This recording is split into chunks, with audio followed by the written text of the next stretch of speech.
Welcome back to Dion Rising, Session 2. Yay! Woo! We come back on the first rainfall season in the year 1697.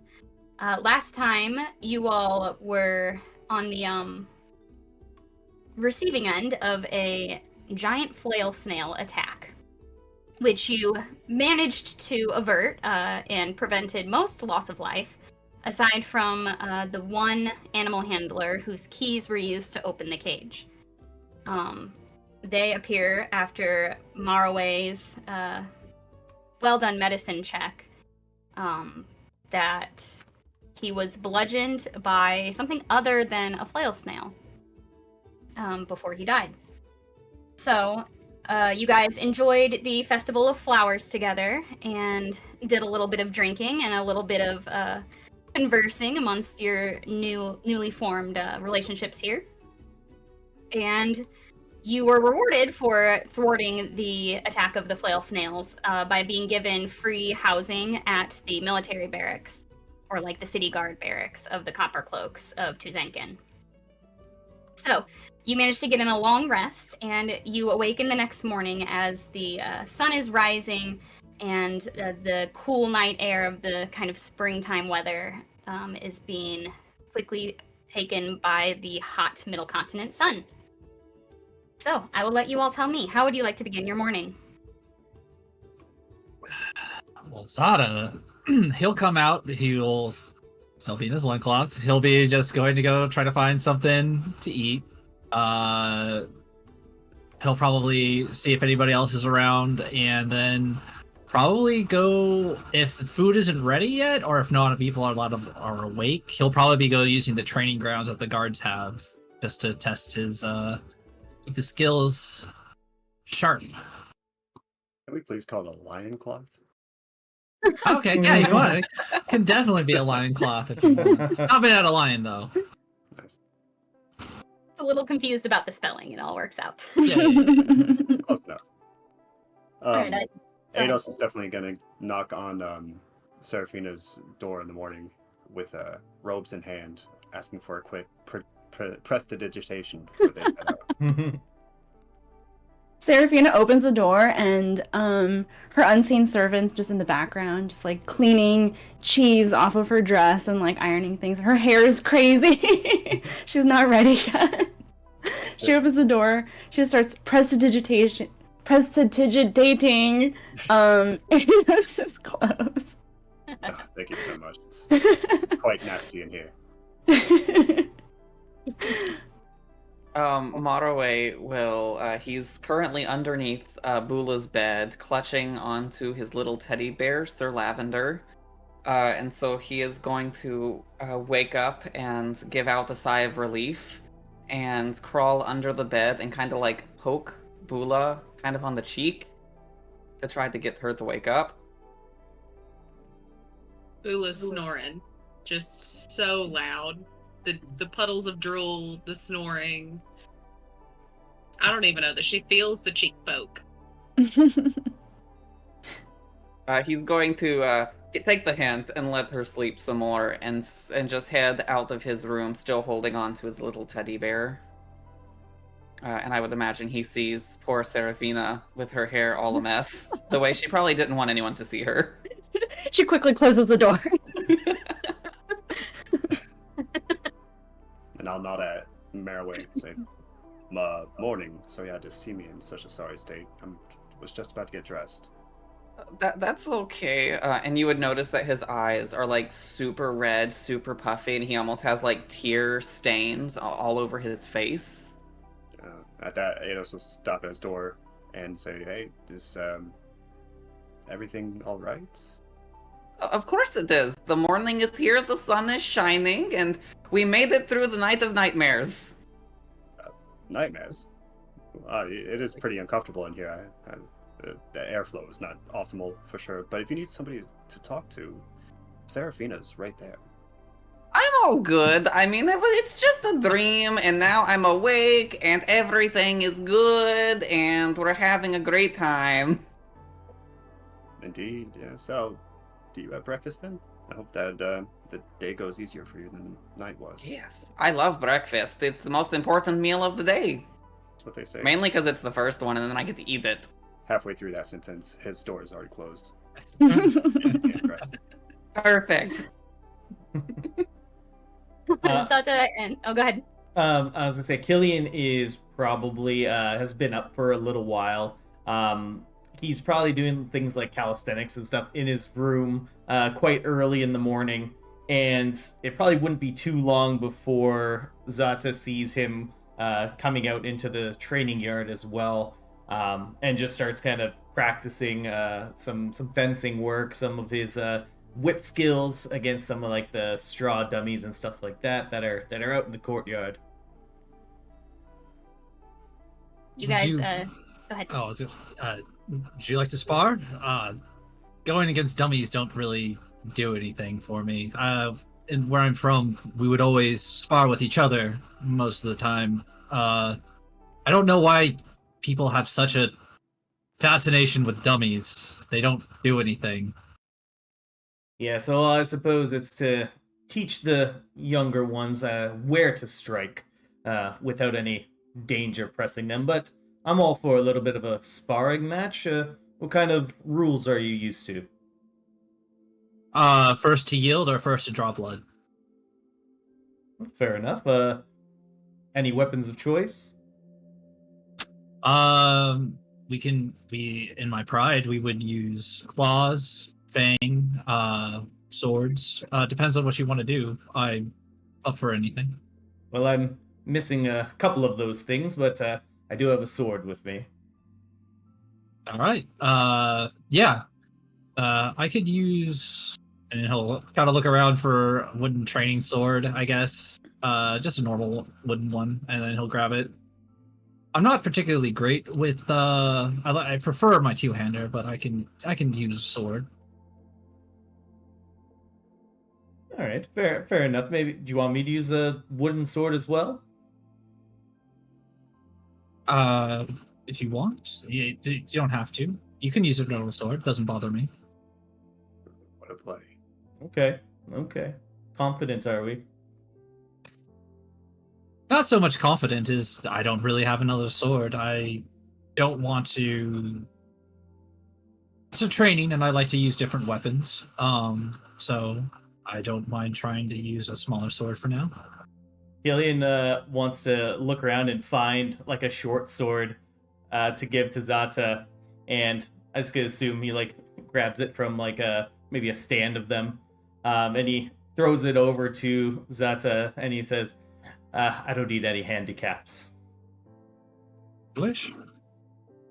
So Zata will pick it up, and now that you definitely do get to see his body, you will definitely see that he has massive scars all over his body, like claw marks, looks like fangs, stuff like that. Mostly like beast, like what you would get from like a beast attack, but he has quite a fit all over his body, his arms, his torso, his legs, his back. And yeah, he'll pick it up and he'll And get into a... and Zata's straight up in the loincloth, right? Oh yeah. The lion cloth. The lion It is cloth. it is lion cloth. His loincloth. Yeah. Completely just that's the only thing he has on.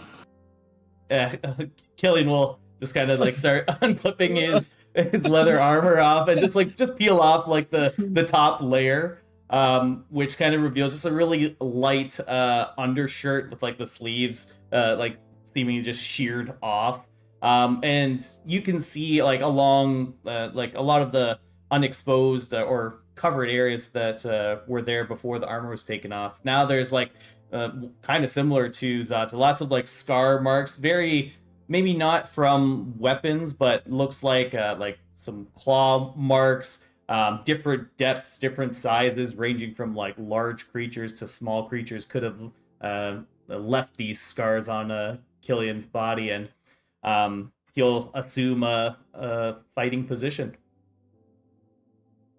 All right. All right. You two size each other up. Go ahead and roll for initiative, sort of. I'm going to run this like a modified combat. Okay. All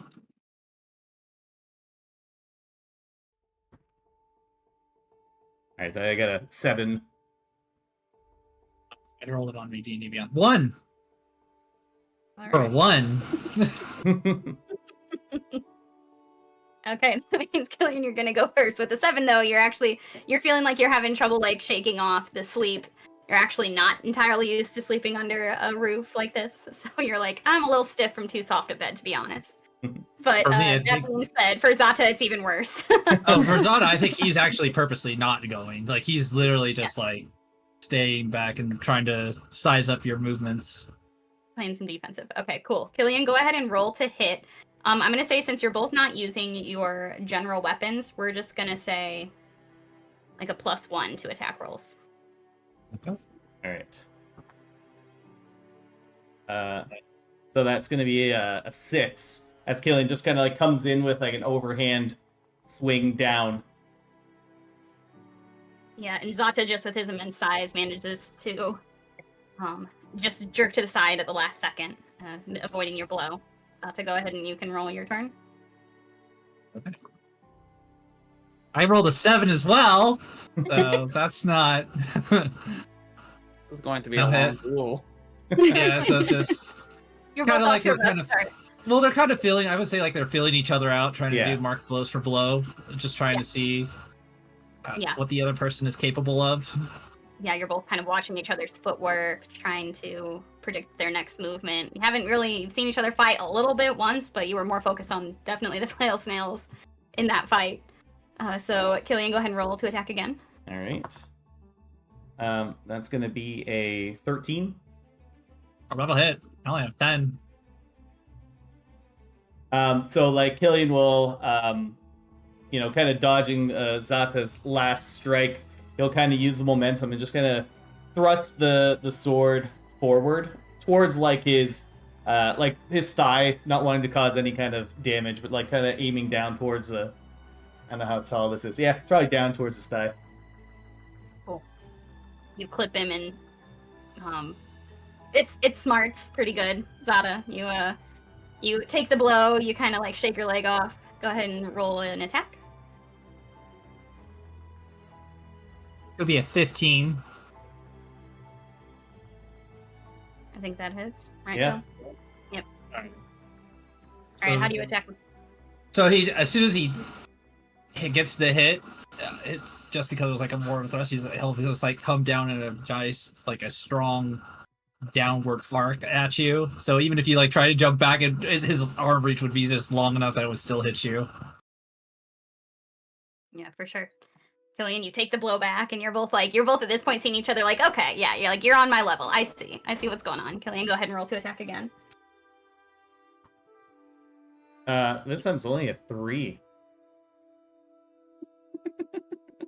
Killian kind of taking the blow from such a large combatant that is Zata, kind of gets buckles a little bit on his like back leg as he tries to do like an upwards swing, almost like in retaliation against Zata. It just misses. Zata, what's your attack roll? That's gonna be a 10. And I roll a 9. Is that a hit? How do we do AC if I'm not wearing any clothes? It's Take just your your, armor off. You're Add your dex. just your dex modifier. Oh, okay, Yeah. then 13 then is my AC. Okay, save it misses too. You guys are pretty much like equally matched at this point. You're hitting when each other hits, you're missing when each other misses. And it's very much turned into kind of a dance of swing and miss, and dodge and dodge. And neither of you are really giving it your all yet, but definitely finding some enjoyment in the sport of fighting something with a conscience. Kilian, go ahead and roll to attack again. All right. So that's 14 to hit. Zata has no dex. He's all bronze. So they've been probably going at it for a little bit now, exchanging blows, and Killian's really wanting to try to like draw some blood to end the fight. So he tries to once again like goes to swing up, but almost like does a feint and like tries to stab like just giving like a glancing blow against his shoulder. And it makes his shoulder jerk back. He just manages to keep his sword paw shut tight around the hilt. Zata, see what you can do back. Natural 20. You said natural Nice. 20? Natural 20. Fantastic. We're going to count that as 2, and I was going the first to 3. So with that, you describe how you disarm Kilian. Yes, as he comes in, Zata just takes the hit and then just comes in with a full like thrust right at you. It probably like hits you probably like square in the chest, and it just launches you back pretty far. Kilian, you just take 1 point of bludgeoning damage as you the landing just knocks the air out of you from like just like blunt force trauma from this wooden sword. Oh, he's got a steel sword. Steel sword. Oh, yeah. Yeah, and Killian just kind of like reaches up and touches his shoulder, and he sees blood there, and just looks to Zata and said, "Well fought. You're the victor this time." Be happy to go again. It was close. It was fun to fight. You get to know a person when fighting them. I agree. And you see, Zata, you see like Killian's right eye light up a little bit as he just kind of traces a finger over top of the wound, and you see it close as he does lay on hands on himself. Zata, you just recognize this divine energy that he's using, and his piece sees your piece at this point. You're just like, I can respect. Man of the gods. Yeah. For which I'm sorry. I know I told you I didn't know you were a man of faith. To whom do you serve, or do you call upon for your divine powers? Well, my order serves the god Oisis, god of community. As I've said before, I serve Ere. I understand, as you told me before, she's an unwelcomed one here, but she has never been nothing but good to my people. Well, I believe you said Ere is the god of war, correct? That is correct. She is god of war, vengeance, like anything that you could be for, like those. But she is primarily for like war and stuff like that. But she does see over other things, glory and stuff like that. For people, for my pride, it's mostly for the glory and stuff like that we serve her. We want to show that we are a proud people, that we can do and we can survive, and that is everything that she encompasses. We also believe in. Well, sometimes many gods are needed in this war, and sometimes gods of war are needed as well. So I'm not here to judge your faith. I feel like we're almost cut from the same cloth in a certain way.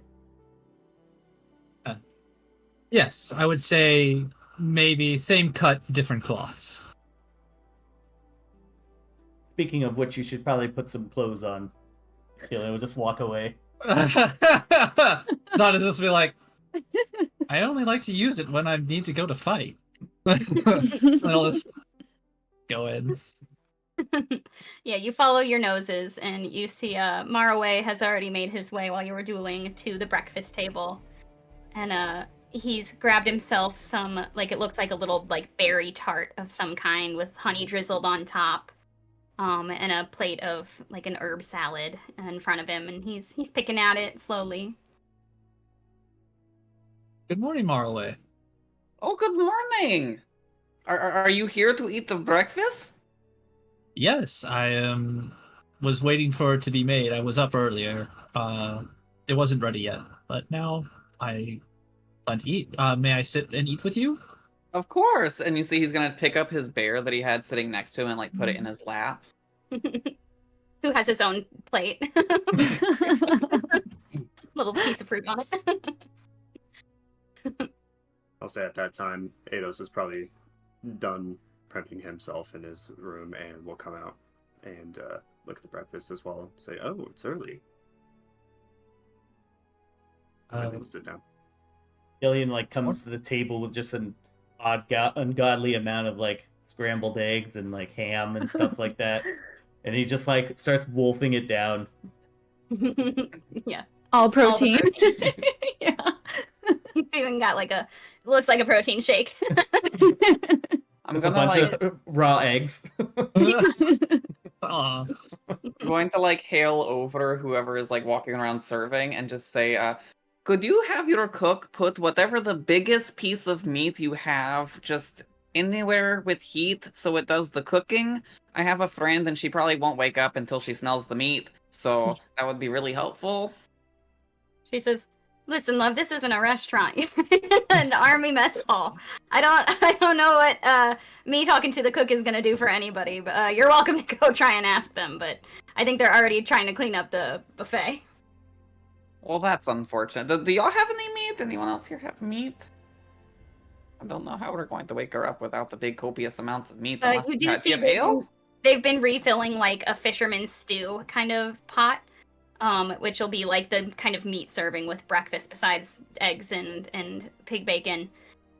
You see there's like a fish and root vegetable stew that's been over the fire all morning for people to come and serve out of as they're going about their daily business.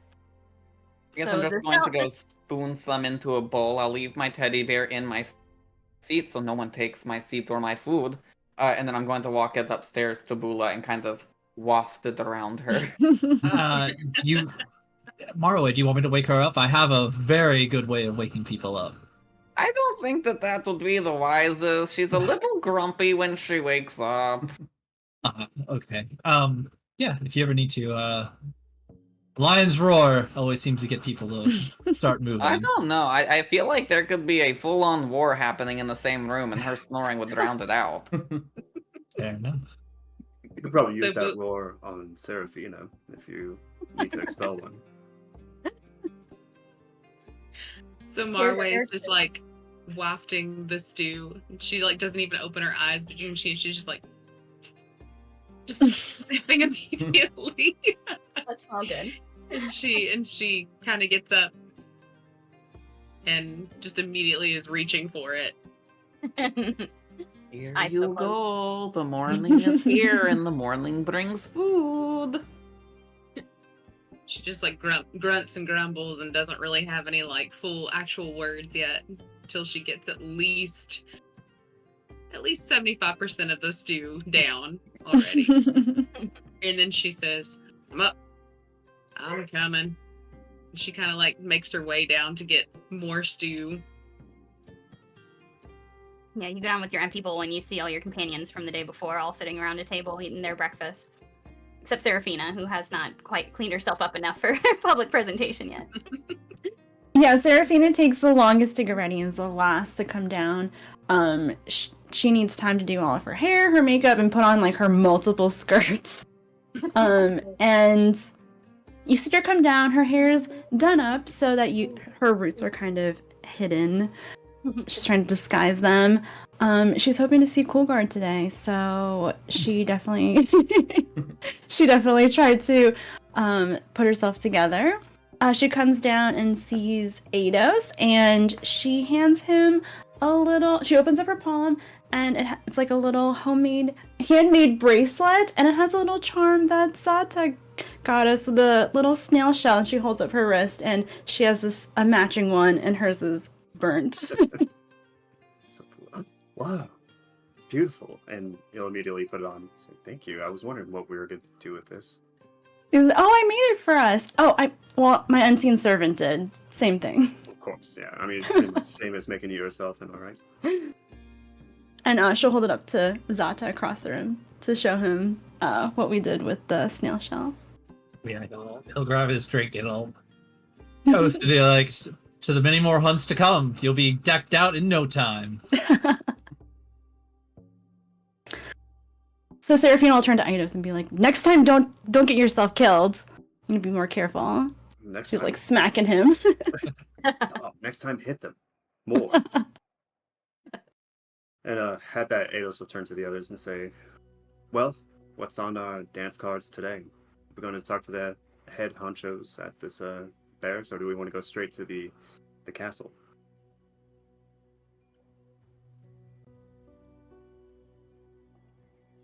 I don't know what they y'all want to do. I'm happy to just sit here and eat the foods, and then we can go to the flower festival because it's still going on, and we can see the flowers. Oh God, how long does that last? I believe it's 3 whole days. And this is the second day, I hope. Of course. I mean, the first day was yesterday. Today is the second day, which means that there's even more flowery goodness. Oh, yeah, I should work on my math skills. I was hoping it was over. Well, maybe we can ask around to see how the investigation is going here, and then go partake in the...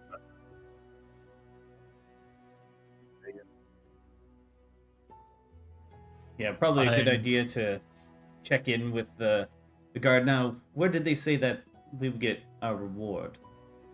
He said that the city councilor may be interested in rewarding us for our good deeds. He's apparently at the castle, but the festival's still going on. Maybe he's still glad handing around these parts. Make it an easier trip for us. We did see him come by at the end and was pretty mad about what happened, so at least we know what he looks like. I don't really mind what we do. If that's something that you guys want to do, we can definitely go investigate. But I'm happy to just go with Marroway and just experience the flowers and the festivals. I've never been to a lot of festivals, and it seems fun. And if we go to the festival, we can go back to the animals and I can talk to them now. Right. Oh, your monkey friend. Maybe Especially the has monkey. a tale to tell. Alrighty. So you all, with that plan in mind, finish up your mediocre police issue breakfast and make your way. You go gather your things from your rooms and make your way back to the festival, correct? Yeah, maybe stop by the monkey cages. Perfect. On your way to the monkey cages, you do see, at this point, the city guard has kind of set up almost like a mobile security station at the festival. It's just a big, like, horse-covered wagon where you see multiple copper cloaks are hanging around and kind of receiving their orders to keep the day safe.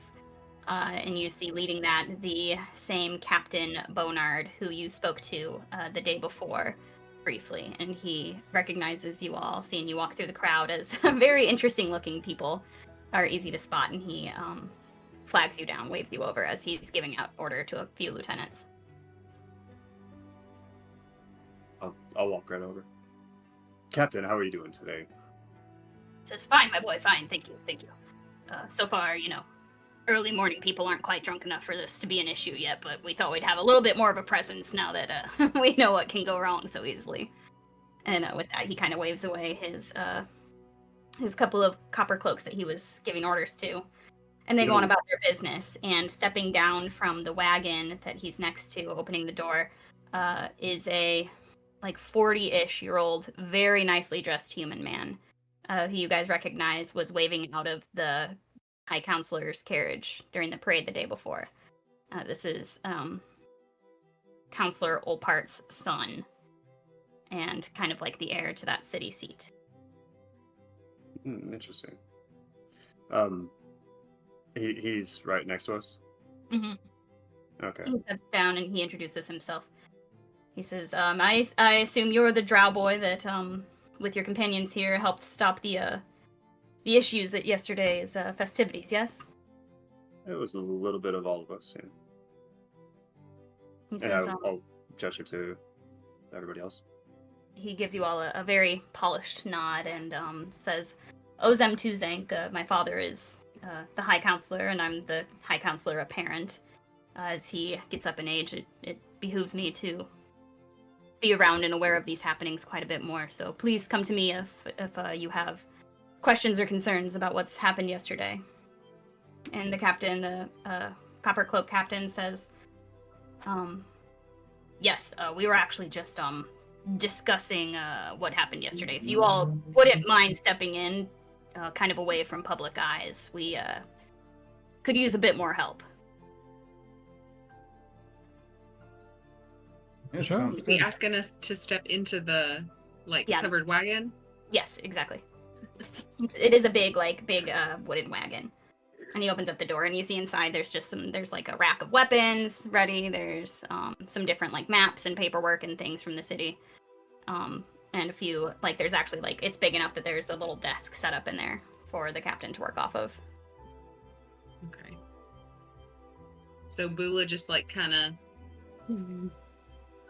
Squeezes in. Yeah. squeezes in. Maybe like listen Come more from the door. No, And, she's like going in first. For some reason, she feels like she just needs to be in there. So she's gonna just stuff her body Yeah. It's into very this much covered wagon. It's like when you're sitting behind like a really tall driver and your knees are up by your chest. Yes. Seraphina holds out her hand expectantly to try to get help to get into the wagon to one of the guards. The captain and Ozum look at each other, and Ozum's just like, "My lady." Gives you a hand up in. I'm right behind her, and I also ask for the hand as well. Madrow.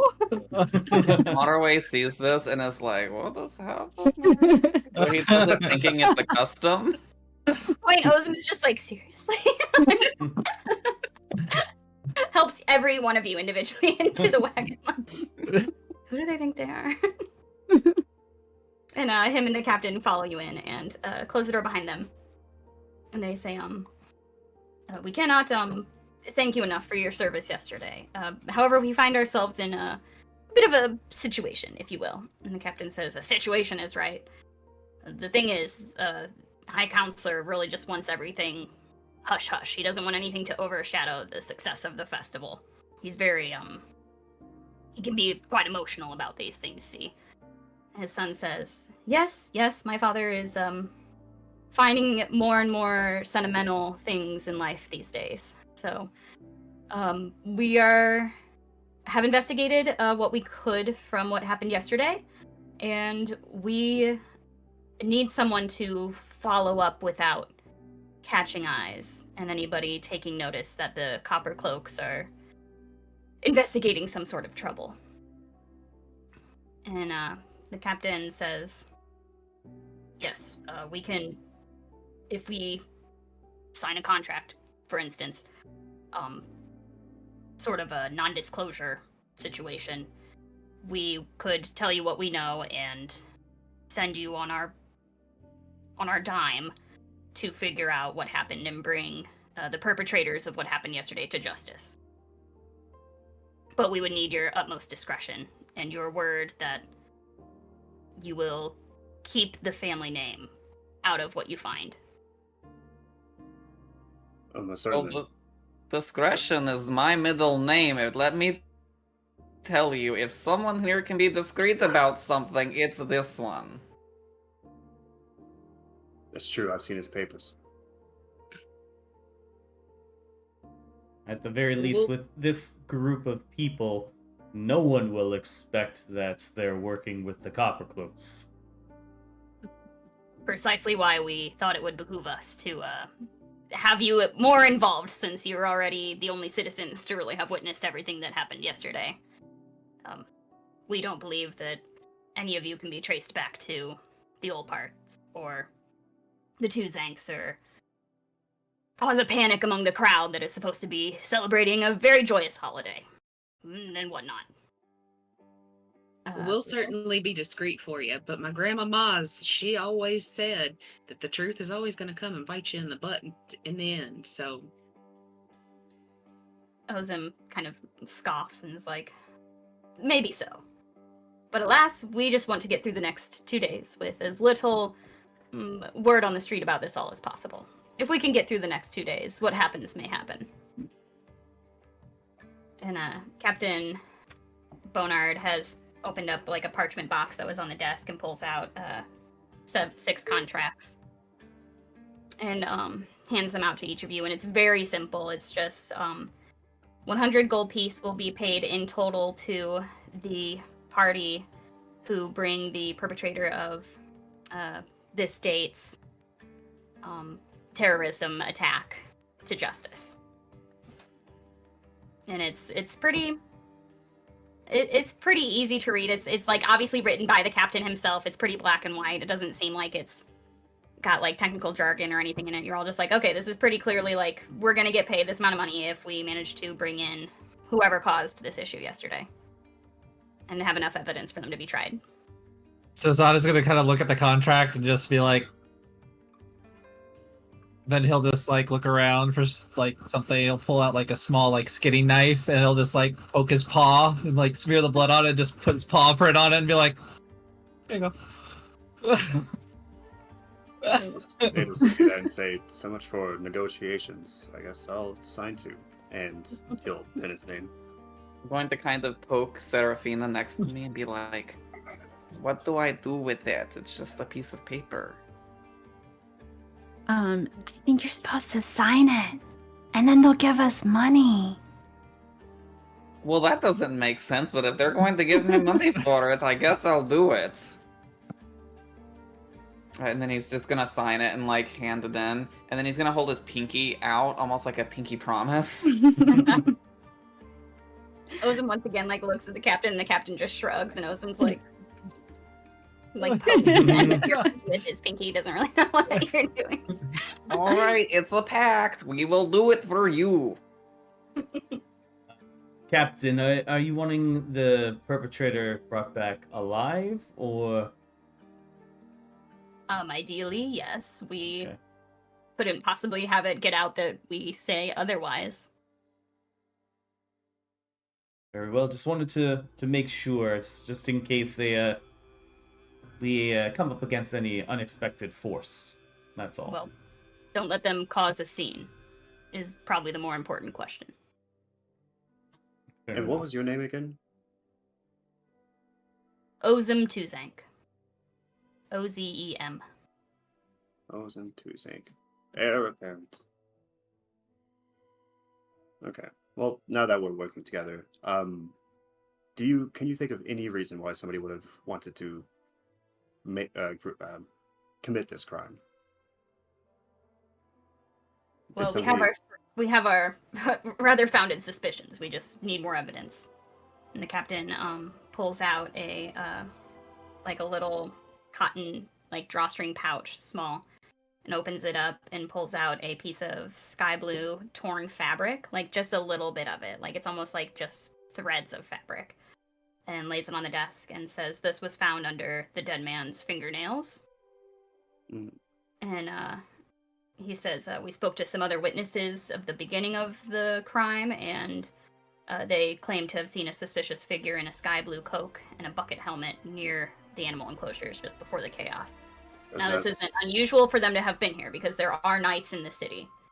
So while we can't think of a motive besides, I don't know, distraction, chaos, it appears to have been caused by either one of the knights of the state or someone who managed to get a hold of the knight uniform. Do the Knights of the State have a consistent presence here in the city? Not consistent, no. They mostly operate out of their base in Arrowluck, which is just north of here. And so they're just here for the festival? Indeed, yes. They send at least a small regiment for every holiday. Now, do the knights come escorting any kind of nobility or anything like that? Is that what draws them here? On occasion, yes. This time, it appears that we only have 3 that are on the record in the city. The parade yesterday, and we got word that they are being housed at the Muddy Crawfish Inn, which is near the Purple Docks. So these are 3 knights or 3 noble people? 3 nights. 3 knights. And they're staying where? Sorry. That's At okay. the Muddy Crawfish. The Muddy Crawfish, near the Purple Docks. Oh, nice. Well, it looks like we know where we're going next, then. Indeed. Again, your discretion is greatly appreciated and will be financially rewarded.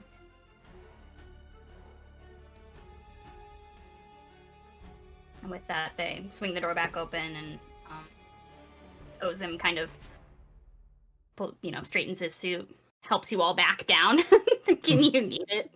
Kind of giving Captain Bonard like these are really the guys that you want to have do this? All right, whatever. Oh, thank you. And then he kind of disappears back into the crowd to do his politician thing. I really like thinking about the side of him helping Zata down.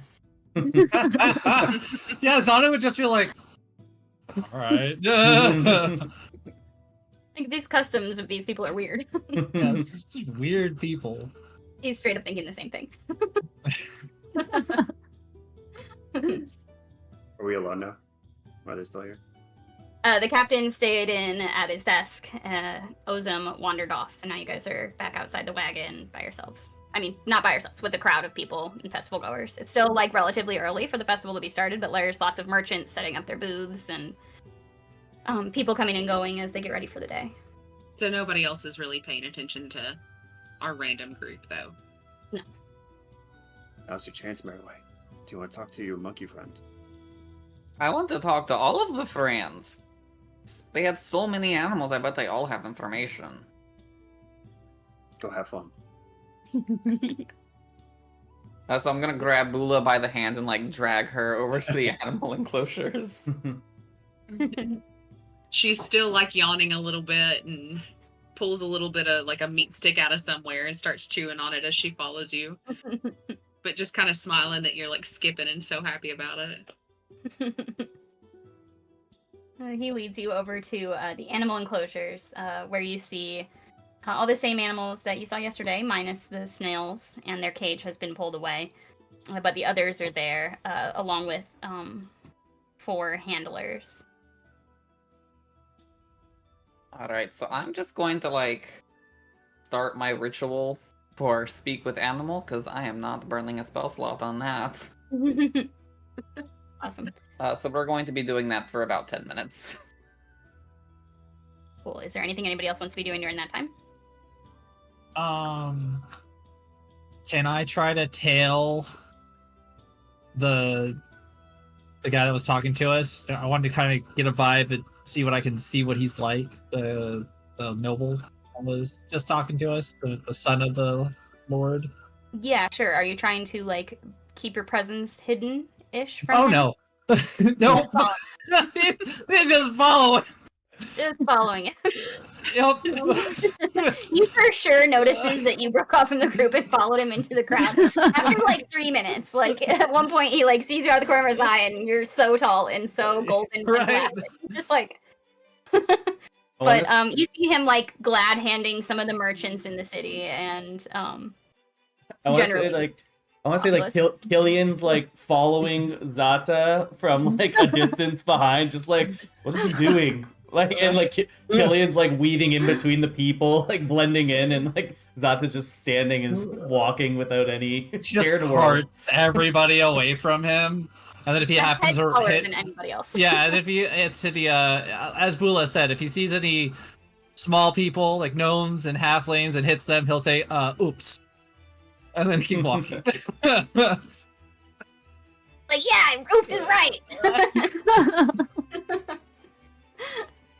But yeah, the Ozum definitely like notices you, but kind of just goes about his business. He's like saying hi to merchants and greeting some, like walking into shops, walking into a nail house, having some breakfast, like clearly just like kind of being seen to be a part of the festivities.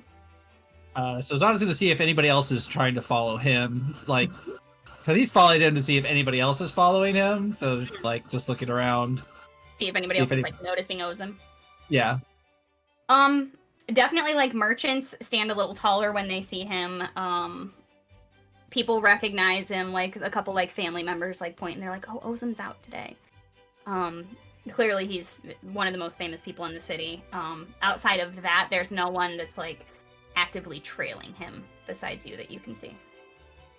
Okay. So after like he sees it a little bit, not seeing anything going on, I guess try to get like a feel for him, see if he's like a pretty good person and not or whatnot, and seems kind of like fine. Then he'll just kind of go back, since he's and then go back to the cages. Roll insight since you're looking a little further into like just his behavior and trying to read who he is as a person from that. All right, I got good insight. But with a 2, that's only going to be a 7, so that's not going to be great.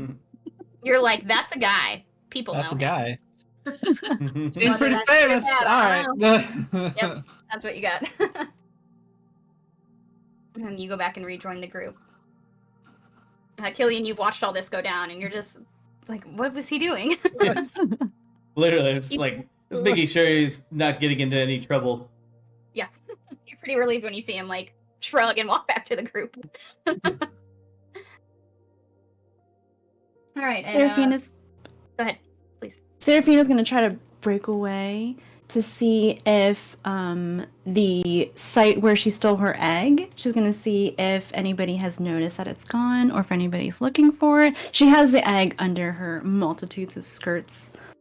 Try not to look pregnant. Yeah, it's almost like you've like fashioned a purse into like a fanny pack under your skirts. Your skirts are already so big, it just looks like you have like a hoop skirt on. It's a burrito, baby. Yes. Don't worry about it. It's rich, all that cheese. So bloated. You go back to the site, and you're very close to where Marroway is. You see him preparing a ritual, kind of on the ground. And you glance over nonchalantly as you can to where the egg previously was. You see that the whole like birdcage situation that had been over it is just gone at this point. The pedestal is still there because it's a big heavy piece of wood. But more interesting is standing directly next to the podium is Coolguard.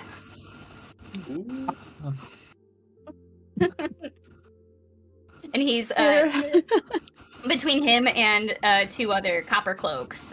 They're just kind of patrolling this general area next to the cages, being the people who were here the day before. Seraphina will go up to him and bat her eyelashes and just greet him good morning. I don't know if I want you to roll or not. No. He says, my little firebug. Good to see you. Good morning. He says, did you sleep well at the barracks? Yes, they were very comfortable accommodations, and she's lying. Well, a princess like you probably is used to more softer accommodations, but I'm glad that you slept well. Thank you. So, what are you patrolling today? He says, what happened yesterday? We've been assigned, me and these 2 bozos, and he gestures over to the 2 other guards, who were also in the fight yesterday with you.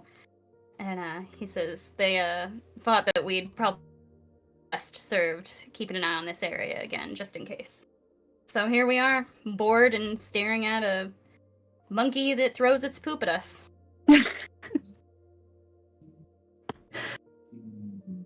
He says, it's a little less boring with you all back. Maybe something exciting will happen. Seraphina will giggle.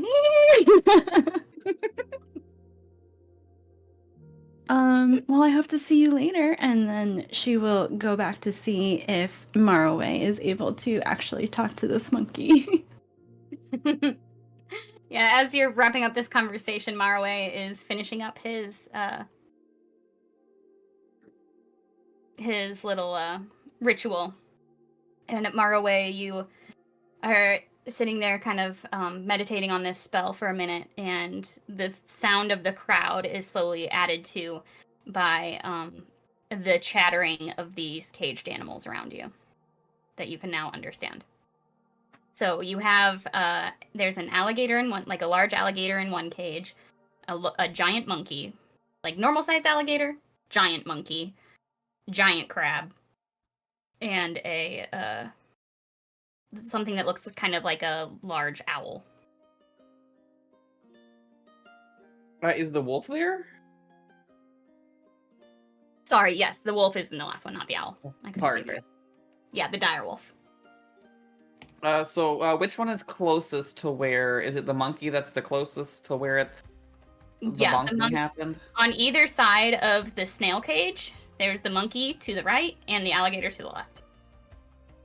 So I'm just going to go and sit down in front of the monkey cage, and I'm just going to say, "Hello, monkey."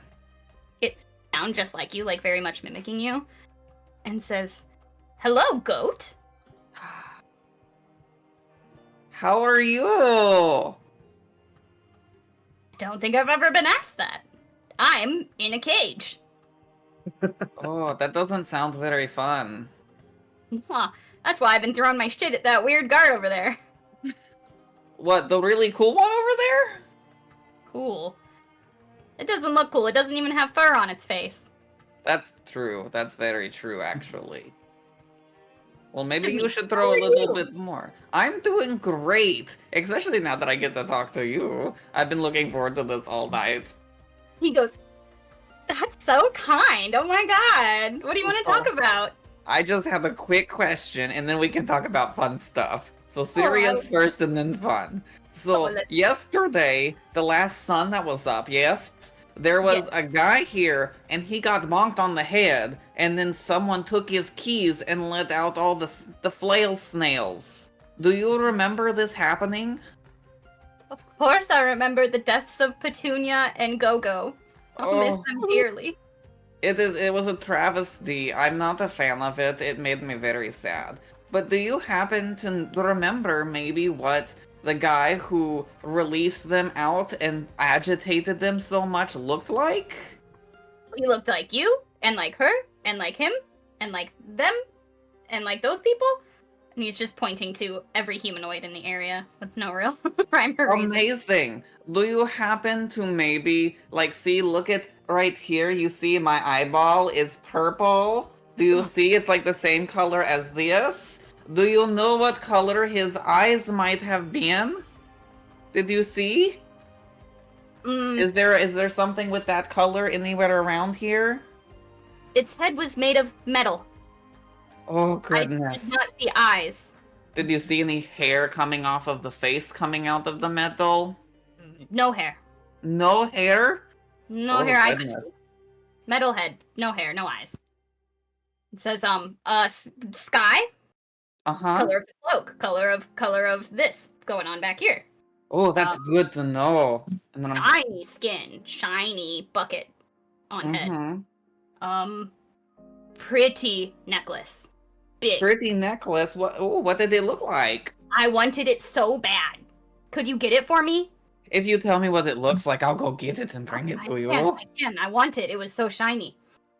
It's shiny, but not like looks around and spots like Kilian's like gold scabbard of his sword on his back and says, that shiny, that yellow shiny. Yes. And this shape. Boat. Do that again? I've been on a boat. I know a boat, but it was shaped like this. Boat. Okay. On shiny yellow.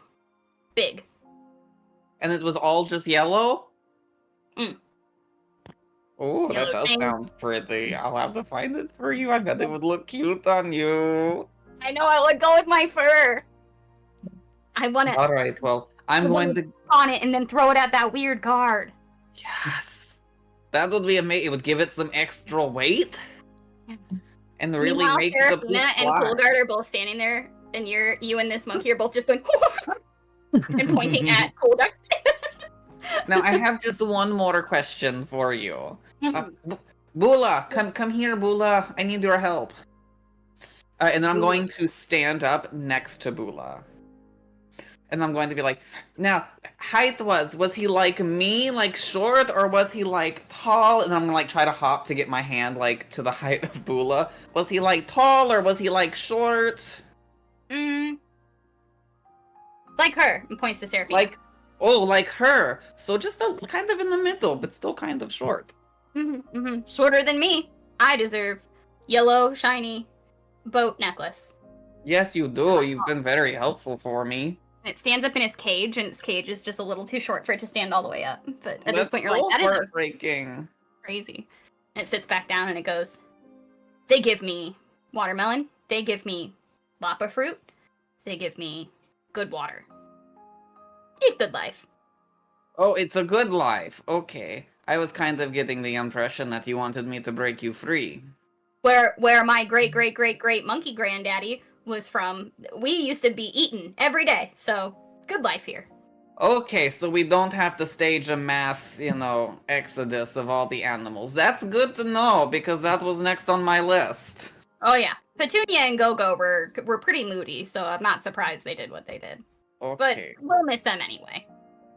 And you hear the crab like click its claws and go like, Petunia was so beautiful. That she was. And then I want to go over to the wolf. Okay. Hello, Mr. Wolf. Growls at you very quietly. Doesn't really even make there's- eye contact. It's I'm gonna just like sit down to make myself very small. I just had a couple questions for you if you don't mind. just kind of breathes out I through its nose. Big I sigh. could get you some food if you're hungry. Its eye flicks over to look at you. It's listening. My friend Bula here is an expert at getting really good food. At this point, it lifts its head and sniffs the air, kind of in Bula's direction, and says, "Tell her to give me the chicken wings in her pocket."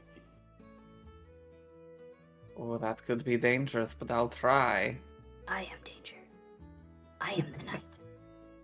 Oh my goodness, it's true, you are danger. Bula, I have a tiny, tiny, gigantic favor to ask of you. What's that? I was wondering if you would let me have the chicken in your pocket. I don't If have chicken in my pocket. You don't have chicken in your pocket, but the wolf says he smells it. What do you have in your pocket? Do you have food? She just like turns and looks at the wolf like, ratted me out. Listen, he might have good info if we give him the chicken.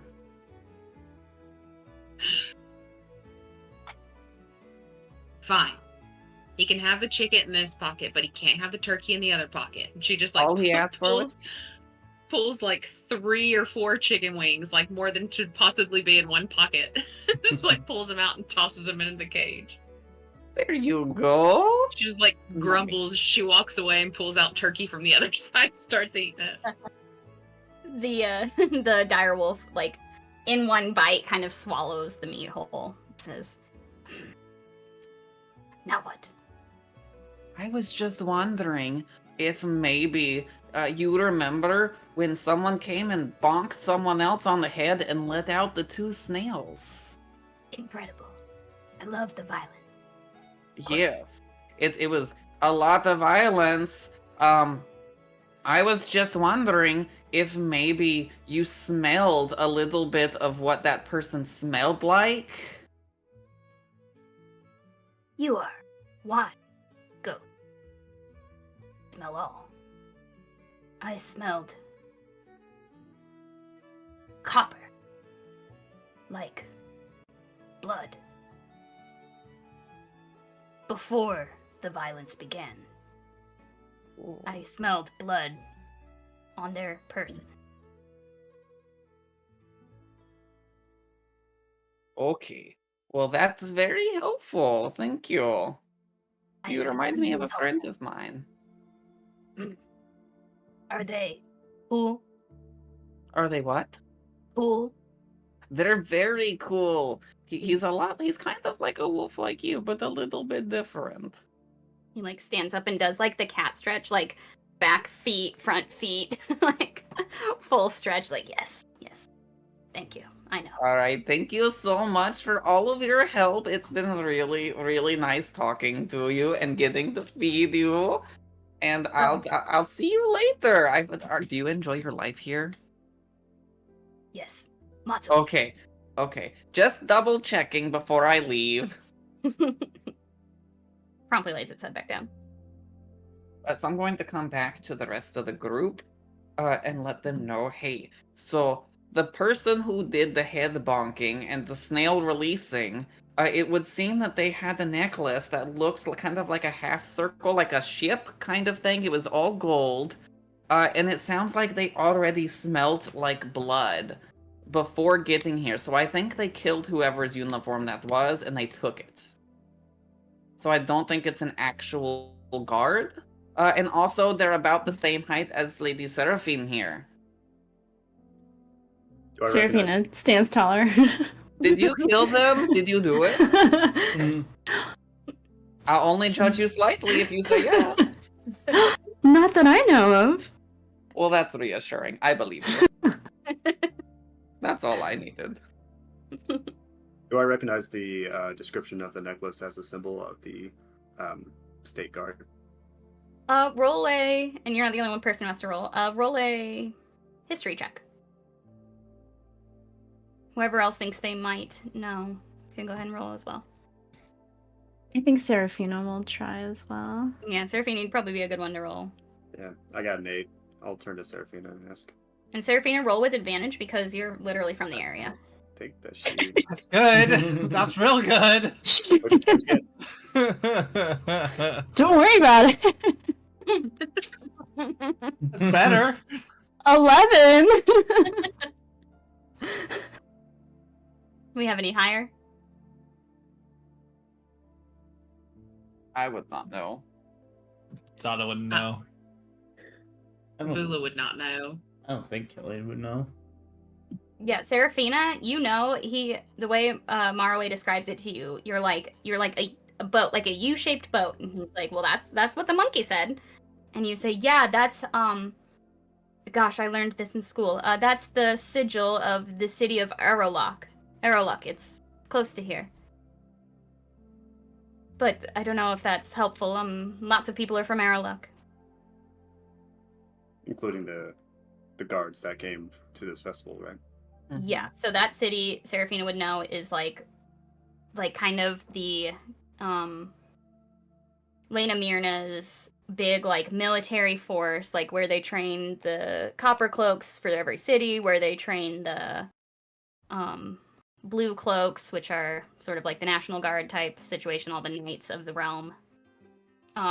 So it is like a big sort of military fortress more than anything, and a military base. However, she would also know that not all of the Lena Myrna knights would be specifically from Arrowlock or wearing the Arrowlock sigil. It's really just people who were born there and raised in that city in particular, not just who went there to train. So she kind part of the uniform then. Sort of and not sort of. Sort of in that only the people who are actually born in that city would be wearing that. Yeah, but if somebody killed this guard and stole all their stuff, that would be on the guard's person. Correct. Okay. Well, Do you think we can get another one of those necklaces somewhere? The monkey really wants one. sounds like we can get the necklace from whoever took this one. Perfect. Does not. I have a suspicion that it does not belong to them. Should we make our way to the muddy crawfish to see if we can get some tabs on these guards? Well, we can also see what guards are missing, if any. If one of them was killed, I'm assuming they would know by now that one of them has not shown up for a while. Mm-hmm. And the captain said they only had a record of 3 guards, so the search should be fairly short. Hopefully it's one of those 3. But at the same time, hopefully one of those 3 wasn't killed. Like, That would be preferable, but I think that maybe one of them was. All right. And you all ask around and are pretty easily given directions to the Purple Docks, which is the area where this inn is supposed to be, and get better directions to the actual Muddy Crawfish Inn. And upon walking up, it is fancy. This is clearly like it's just south of like the counselor's estate and the castle and that whole setup. So this is definitely the wealthier part of town. It's right on the river, where a lot of like merchant ships come in and dock in one of the more secure docking locations along the river.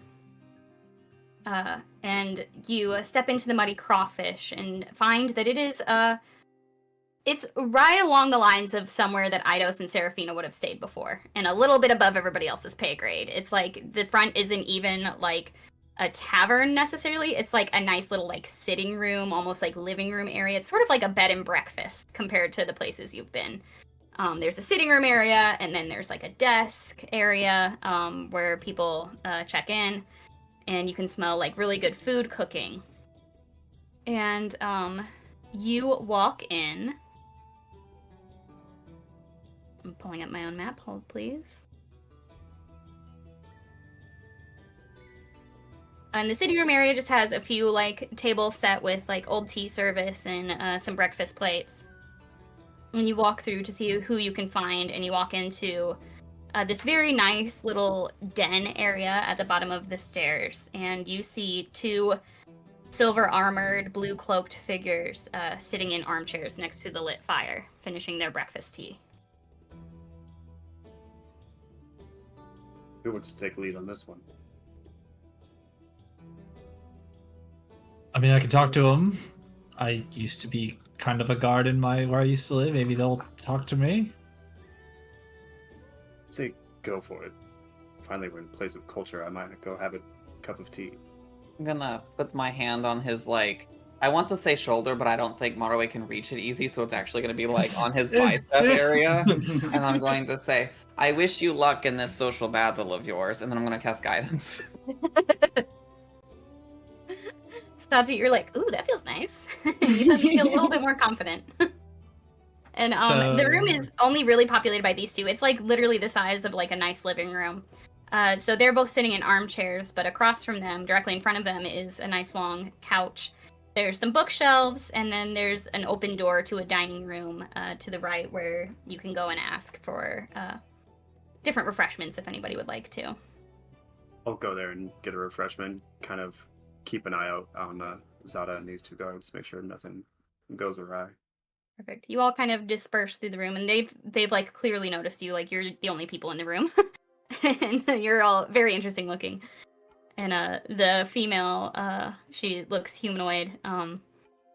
Says, "Hello, chums. What brings you in? I think I didn't think there were rooms available, but I suppose we're about to check out if you need to check in." No, actually, we actually had a question for you guys. Actually, your guards here during the ceremonies, correct? For the noble people, the noblemen and women. Well, generally, yes. Honestly, it's a little bit more for show, and the male kind of nods, and she's like, we just have to show, you know, we have to come around every now and then, make sure we show the people we're still here. I was wondering if any of your people that used to are like guards are like you have turned up dead. She looks at him and he looks at her. No They say, tactics whatsoever. Nope. This is exactly how I thought this would go. Yep. They say, he looks at her and roll an insight check. It's my guidance. That's gonna be a 15. 15. Okay. She shrugs and she says, "There's only 3 of us. I think we would have noticed if one of us came up dead." But you look over at the man sitting across from her, and he's like hunched over. He puts his elbows on his knees, and he's kind of like avoiding eye contact. And you just clock that. Like you're like, "Oh, he's looking a little shifty." Okay. Zata will go up to him and put a big paw on him and be like, "So what's the matter, friend?" Are you trying to intimidate him, or are you? Yeah, I'll go with Okay, roll for intimidation. intimidation. Can we use the new intimidation rules? I like the new intimidation rules with strength, because... You know what? Yeah, because that's what I do in my home games anyway, so I was glad to see that it's about to be put in the rules for real. So yeah, because it doesn't make it. It's like, I'm gonna intimidate with this guy who has no charisma, but I'm a giant, you know. You're a giant. You're literally a giant lion with this like bear-sized paw on his shoulder. Like it makes sense that you'd be a little more. So yeah, go ahead and roll with your strength bonus instead of your charisma. Okay, so that'll be a so that's a +3, so 18. 18, nice. He's like, as soon as you put your paw on him, you can feel he's like trembling, and you see that even she is like kind of confused by his demeanor, and you've just like kind of set him off even further. And he looks at the woman and says, have you seen Papillion this morning? Or at all since last night? She says, well, no, but you know, they disappear every time we're at one of these things. It's not unusual. And he says, who do you think she usually disappears with? And I'm here. And they kind of like have sort of like a moment of silent conversation between them. And she sits back and like takes a big drink of her tea and shouts for something a little stronger. I feel yesterday I don't know if you heard about the attack with the flail snails getting loose or some animals. There was seen somebody wearing your guys' description of clothing that was releasing the animals. Once again, you feel him like fully tremble under your paw. And he looks at the woman and says, I told you. This is a problem. And she's like, shut up. And then you have another quick moment of silent conversation, and he looks up at you and he says, no cloak's worth all this. He says, Papillion, go find them. They're down getting a boat ready to go, supposedly, because we're leaving early. And she says, we're leaving early because we're not needed here. And he says, it's very convenient of you to believe that. Thank you. We will go for them now. What do they look like without their armor on? Do they have their armor on? Yes, they usually have their armor on. She's got long brown hair, beautiful as a sunrise, cruel as a minx. Tell her, from me, fuck off. I will. Downs him to you as well. What was your name again, so I can tell her? Sir Cormac. Sir Cormac. I will tell her that Sir Cormac is very fond of you, but to fuck off. And then he'll just turn. Did we all hear that conversation, like, in the room? Oh yeah, he's loud. That is loud. Like, imagine only people staying at a bread and breakfast. You're all sitting in their living room. So listening to this very tense conversation. yeah, so as soon as they say, like, they're getting a boat ready, Kilian will just kind of, like, tap Bula and say, let's head outside. She does so. And you said this place is kind of does like back onto a river or something like that. Yeah, like the backyard is where the river is. It's on the bend of the river. It's not like at the docks, but it's directly on the river, riverbank. And Dorinda says to Zata, like, well, I'm not gonna have it on my head either. If he gets to be a brave soldier, then I suppose so will I. Her room is upstairs. I don't have her key, but I don't believe she's come back for her things yet. If you need to have a little toss, we'll say we didn't see a thing. She sits back and Cormac goes to the wet bar and pours a stiff drink. Guess Zata will try to find the innkeeper. The innkeeper is just one woman, one halfling woman who's working here, and she's been serving some small drinks to the people who kind of wandered into the dining room. And she says, hello, yes, are you needing a room? I believe we should have some openings in a few hours. A room here would be great, but we have been tasked with investigating something that's been happening in the city. We have to believe that one of the blue cloaks that has been staying here is part of them, and I heard that they were staying here, and their companion said that we could toss their room. And I would like a key. Literally laughs out loud. She like leans so she can see me through the dining room door, and she goes, what kind of establishment do you think I'm running here? Just because you're blue cloaks doesn't mean you get to just do what you want. Please don't, she looks back at you and says, please don't toss the room. That's insulting. Oh, I was that is told what we could do is toss the room. We are here on official business from the Copper Cloaks to find information. May we please have access to the room? The Copper Cloaks. And she pulls a key ring off of her belt. And she says, You didn't get this from me, and I'm only giving it to you because you seem like the type who would break that door on down to get what you want, so please, don't toss the room, but if you must gather the belongings inside, do so without my interference. She throws the keys down on the table at you. Thank you. And he'll just pick it up, and then he'll just kind of smile and have the keys and point to everybody. Shall we toss? Wait, not toss. Get to the room. Yes, let's investigate. And I'll follow behind Zata.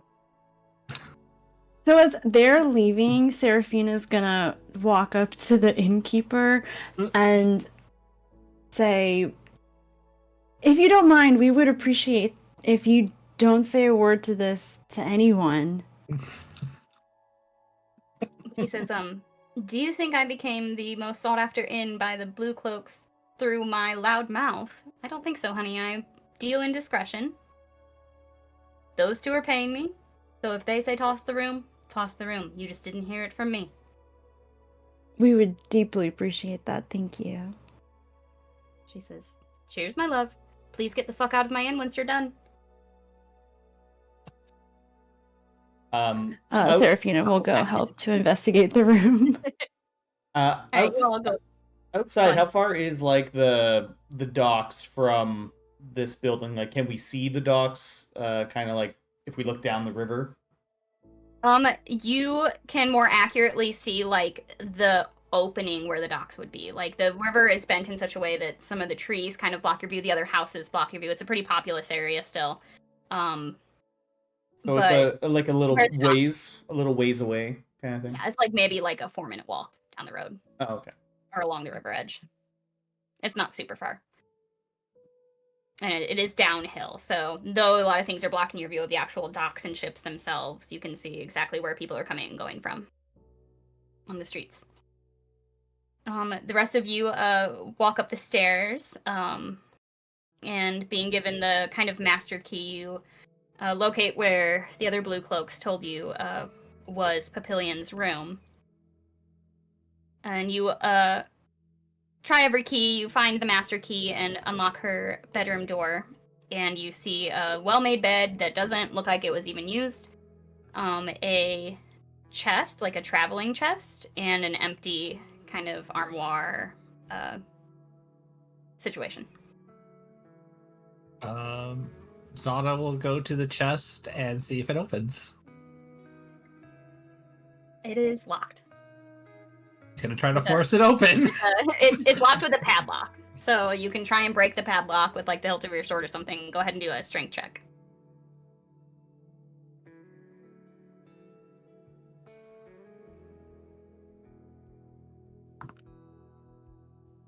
Natural 20 for 23. Damn. Way.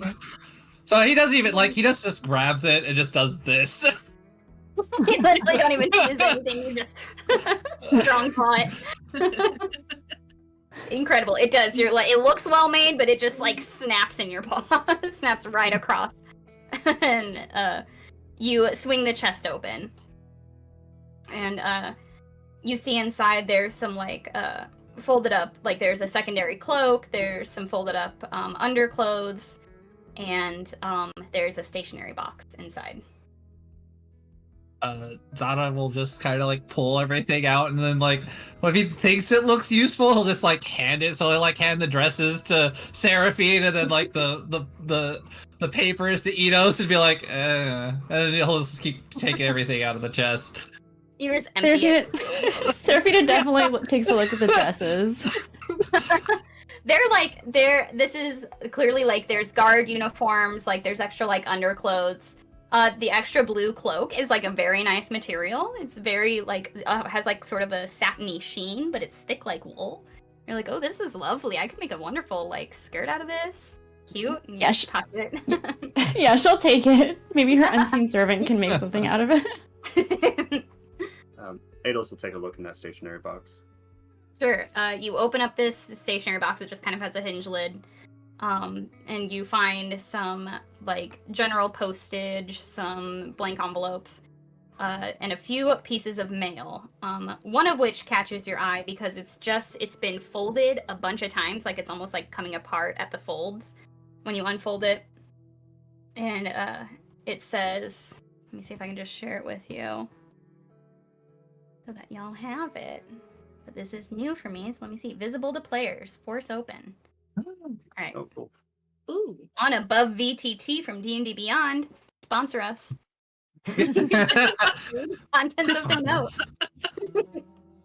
It says, Papillion, release the beast at 2 hours past noon. Shadow Troop will move in at 2:15 to secure the assets. Do not be seen. You.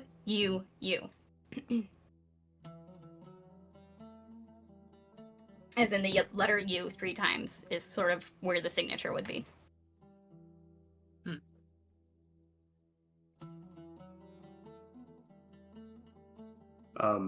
Anything with the other pieces of mail? Do an investigation check. Okay. Well, that's gonna be nothing. 13. 13.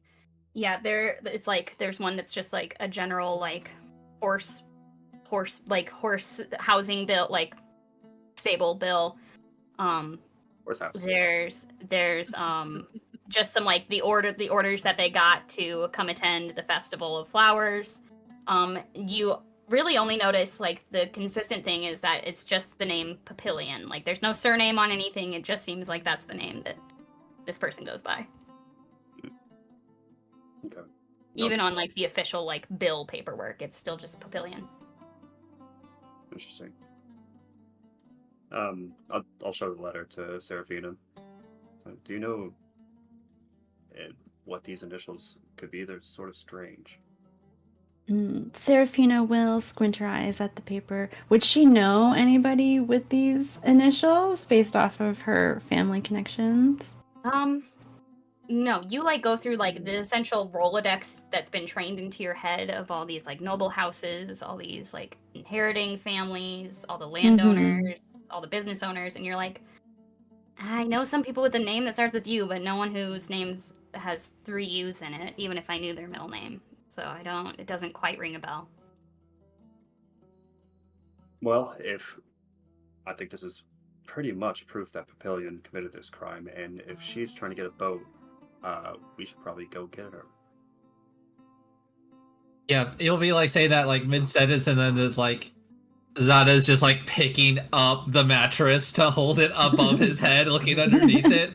It's like, oh, did we get everything? I think we need to get a move on.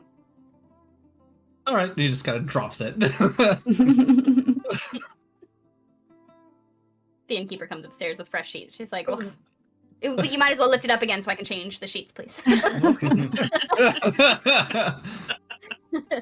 Thank you, Lion Man.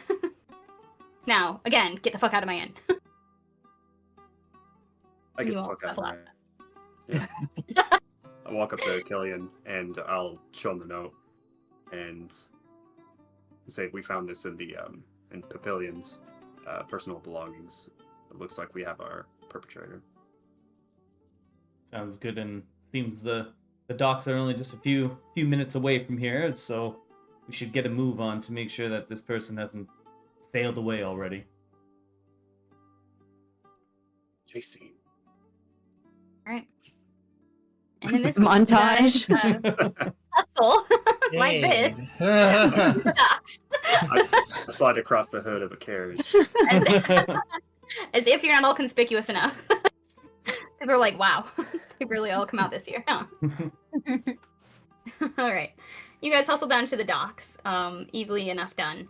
And you arrive in time to see the now familiar sky blue cloak and bright silver armor of a person barking orders at the crew of a very small sailing ship. And quickly, let's go ahead and take a 5-minute break. Yay. Yeah, you all make it to the dock just in time to see who you have to assume to be Papillion themselves, commanding a few deckhands to load up the ship and get it ready to cast off. And how do you approach this? You tell me. Yeah, I Zata will will go just go ahead and- I will straight go to ahead and her. pull up a map so you Just can like see where that. it is. Let me see. Here we go. I'm gonna pull up a map for you guys so you can see what you're working with. Ooh. And I'll drop you onto it a little further away so that you can decide how you want to approach this. So you said it's just the person dressed as the knight, so Papillion, and she's yelling at like 2 sailors, deckhands. Like a female looks like half elf and a male. So human. it's not like a huge boat crew or anything like that. Certainly not. No, it's a pretty small boat. It looks like the kind of boat that would be sent just to get 3 knights from one city to another along the same coast. Okay, It's definitely fair. not like a deep sea vessel. And they're out on that long pier. Yeah, so you guys come running up and kind of stop in the shadow of 2 buildings and can see it's kind of the only activity happening at the docks right now are these 3 working because the rest of the city is obviously at the festival happening a few blocks away. So they haven't quite noticed you yet. How do we want to play this? Well, we need to get information, so we should just sprint up there really, really fast and say, hey, stop right there, please. I got a perfect spell for this. I'm on it, and he just books it. Zata just books it. Did you see, Bula? I came up with a good idea. You came up with something. Bula just kind of rolls her eyes at Zata just like charging in. She's like, come on. No tact at all. Less tact than an orc. But she goes after him a little more, I don't want to say carefully, but not quite as Enthusiastically. yeah. So she comes up behind to kind of be his backup, but a little more stealthily, I guess. All right. I'm going to run with him. It's just Marroway and Zata just charging in a lion man and a goat man. You gotta be behind us, Bula. Yeah. Then absolutely Bula's going. If Marroway's just charging in to unknown danger, no! Squishy little goat boy. Why? We just have to ask the questions. Okay. The blue cloaked knight is still facing away from you, but one of the deckhands points over. The female elf on the ship itself points over and says, "I think we have some company, my friends." Seeing Zata and Marroway, Zata looking ready to fight, and Marroway smiling and giggling. like as he's running, he's like, "Hello."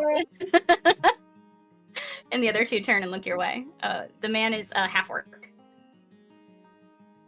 We just had a couple of questions. Would you mind talking to us for a moment? Did you run up there with him too? Yeah, I'm behind y'all. You're all at this point pretty visible. You've kind of come out. So everybody was just like, the jig's up. Yeah. gosh. All right. So much for tactics. And she What says, is he? Yeah. She says, and who are you to request an audience with a blue cloak, my friends? Just concerned. Hello. This is all. First I need to deliver a message real quick. Sorry. Sikorum says you are very, very wonderful, and fuck you. She says, he did. Fair enough. I am wonderful. Tosses her hair over her shoulder. And Also, she continues to kind of like keep loading crates onto the boat. And then Zata will go up behind her and then put his hand on her shoulder and be like, and also, you'll have to come with us. You walk right up to You're not her? gonna put this. Yeah. You're gonna put this FBI agent under arrest. Yeah. I'd take a step back. She fully pulls out, upon hearing, she's turned around to put a trunk onto, or hand it off to the deckhand, and feels you, breathing in her ear suddenly, and pulls out her sword and holds it to you. And says, back the fuck up! No, he's joking, of course. We wouldn't speak in such a way to a knight of the state. Right, Zata? Is that it? Sorry. I don't know what that is, but you're on, we need to take you somewhere now. You're coming with us. You did wrong. Or rather, We I need thought to we were talk. just going to ask We need to- questions. Bula just like kind of elbows her way to the front and just like shoves Zata back. Like she's just kind of steps on his foot real hard and like elbows him in the chest. Oh. At this Just point, her kinda- sword swings over to Bula, who just kind of took Zata's spot, and she says, "A joke, a jest, I don't care. I'm going to leave this foul city, and you're going to let me. I don't know you." We never said you couldn't leave. We just said that we needed a little bit of information first. Information. Well, hello, you may call this one Marroway. Now you do know me. So see, now we can be friends. Friends. Yes, you know, it's those people that you get along with and you love them and you become good and you chummy with them and you do the friendship things. Genuinely, ew. So as I know, I Mar- feel the same way about it. as Marroway is saying this, Seraphina's gonna cast Charm Person. Oh. Okay, read us that spell. You attempt to charm a humanoid you can see within range. It must make a wisdom saving throw and does so with advantage if you or your companions are fighting it, which we're not. If it fails the saving throw, it is charmed by you until the spell ends, which is an hour. Or until we harm the humanoid. I love The charmed that very creature fast. regards you as a friendly acquaintance. When the spell ends, the creature knows it was charmed by you. Okay. That wisdom save was a 6. So I think she fails. Yeah, I would say so. And she like straightens up and immediately like sheathes her sword and looks over at you, Seraphina, and she says, "Ah, my lady, I'm not sure if we've had the introduction we should have."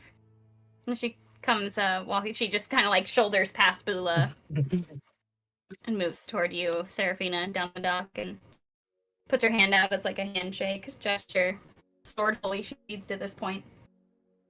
So yes, Seraphina will curtsy and she'll say, if you wouldn't mind, we would love to ask you a couple questions. And then she'll sort of look to the group to invite them to start asking the questions that they want to ask. Marroway is sitting there, full mouth like opened, amazed at this friendship making skills that Seraphina has. He's just like, Need to learn that. you're so good at making friends. She literally like she puts her like hands in like her cloak pockets and just kind of like sort of reclines as much as one can recline casually on a duck. And she says, from you, my lady? I'll answer your questions. You seem like the right kind of sort. Real quick, is she wearing the necklace? Yeah, she is. She's wearing a gold necklace with a U-shaped boat on it.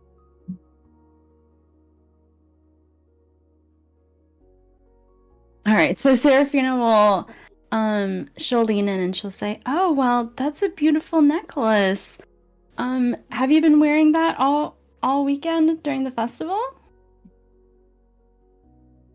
I wear it every weekend. Do you like it? Do you want it? Oh, it's beautiful.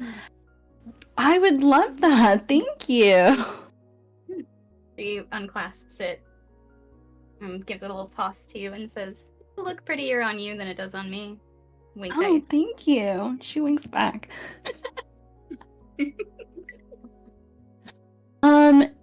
The other day, something very strange happened.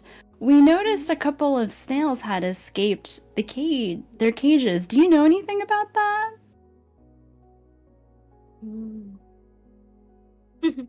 She like giggles and she says, "I don't know as much as I'd like about it, but I know what I got paid to do it."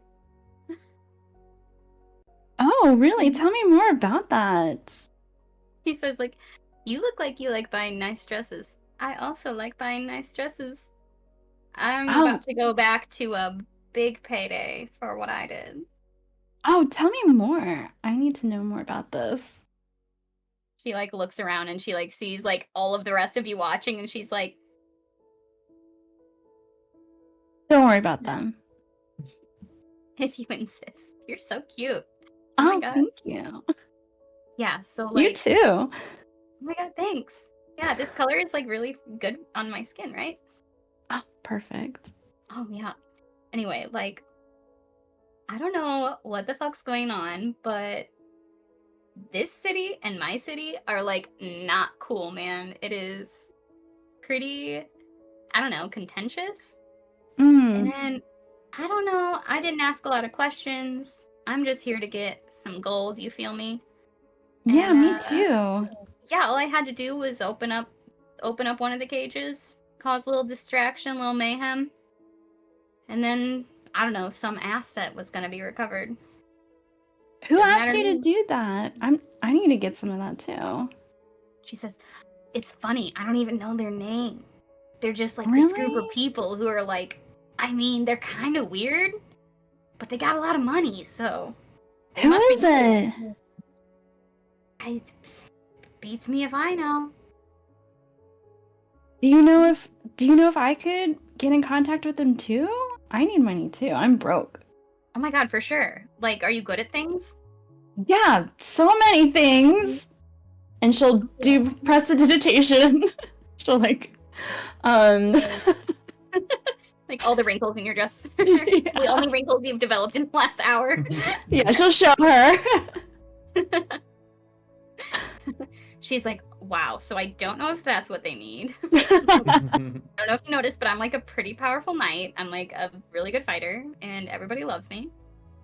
And but Seraphina yeah, will say, "Well, I got these people to help me, so." She says, "Yeah, listen, if you need the money, here's what you gotta do. You gotta ask, just ask around. I don't know. They found me. I didn't find them. So, I don't know. Just ask around. And the thing you have to say, like the key words are uninvited, unyielding, unstoppable." Uninvited, unyielding, unstoppable. Yeah. And like, that's how they know that they're all on the same page, I guess. I don't know. They're kind of like a religious culty kind of vibe. I'm just here for the money. You feel me? If you're just here for the money, that's all you gotta do. And then they'll give you a job and you do it, and it's easy peasy. Oh, thank you so much.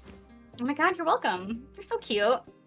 You too. Well, I hope you have a good day. I gotta get out of this city now because I gotta go get that coin. So Maybe you just call me if you're ever in town. Seraphina, Okay. maybe your new friend can come with us. Does she want to come have like a tea party or something? A tea party. Would you want that? Would you want to come with us? I mean, like, honestly, ew. But if you want me to, I feel like it'd be rude for me to say no because we're like besties now. Yeah. So Yeah, let's go. I know a perfect place. okay, if you're saying it's like cool, then yeah, I'll come. Thanks, guys, for the invite. She like is very much like mean girling the rest of the group. But it's like, yeah, okay, let's go. Bula just kind of comes up behind her, like, just kind of standing over her a little bit, but making sure she's not gonna like turn and run the other way. Seraphina will be like, you know what'd be really, really fun? What? What if we tied our hands together? She's like, oh no, let me out. Oh my god. Yeah. Oh yeah, that's kind of hot. Yeah, let's do it. Yeah. You do me first. Okay, and so Seraphina will look around. She Does whispers anybody in have your ear, any as you're rope? tying her together, she whispers in your ear, Seraphina winks. So This is not how I Seraphina, expected it to go. Yeah, Zata's just very confused. Seraphina looks around. Does anybody have any rope? Yeah, Kilian will walk over and says, "Here, I'll tie the rope, no problem." Seraphina swats her hand, swats his hand away, takes the rope and ties her up. She's like, yeah, I don't want them to watch. It's weird. She's like very happily got her hands tied, like feeling very hot. Okay, so You can keep this the is rope. so fun. She says, I will. Zata's gonna go up to Kilian and be like, "What is happening?" I'm not sure, but let's continue watching. You guys are strange. Seraphina says, all right, let's go. Okay. She follows you. Seraphina looks at Ados and is like, where to? I think back to the carriage for the captain. We Okay. caught their person, yeah? Okay. All right, so, yeah, lead the way. How far away are we from the carriage? Not far. You're like maybe 10 blocks. Like 10 city blocks, like a 10-minute Okay. walk. So she would still be You're still well within the hour of turn person. enamored, if Okay. she will. Okay. Okay. She's like slightly less into this, seeing that you're all coming with, because she's just kind of into Seraphina. But she's like, all right, whatever. And you all Alright, make so- it back to the festival, and people turn and look at you all like walking with this like hand-tied blue cloak knight, like these like very like influential figures, just walking happily with her hands tied alongside Seraphina, like winking and flirting and like commenting on the crowd and gossiping. And you make it up to the same guard wagon that you met with Captain Bonard before. The door is closed to the wagon. I'll go knock on the door. Yeah, come in. And the door swings open and you see Captain Bonard. His gruff, kind of like blondish red beard looks out from the darkness and looks looks Seraphine up and down, looks Papillion up and down and goes, Get inside, everybody, get in. Like ushers you all in real fast because the crowd is all, what the fuck is happening? And you all Seraphine still reaches out to like get help inside. Captain Bonard goes, no, I'm not a politician. I'm not doing that. Get in the wagon. And you all climb up into kind of the relative darkness of the wagon. It's nice. It's kind of cool inside after a long walk. Oof, nice. I'll say, Captain Barnard, meet Papillion. Papillion, meet Captain. And I'll throw the document on the table in front of him. She looks at Seraphina like, this is not what you told me we were gonna do. Just play along. And she winks. Oh, this is like, oh, I see. Oh no. Oh gosh, I've been caught. Please don't send me to jail. And the captain goes, the fuck did you do to her? Seraphina's like, you've been very bad. Oh, I know.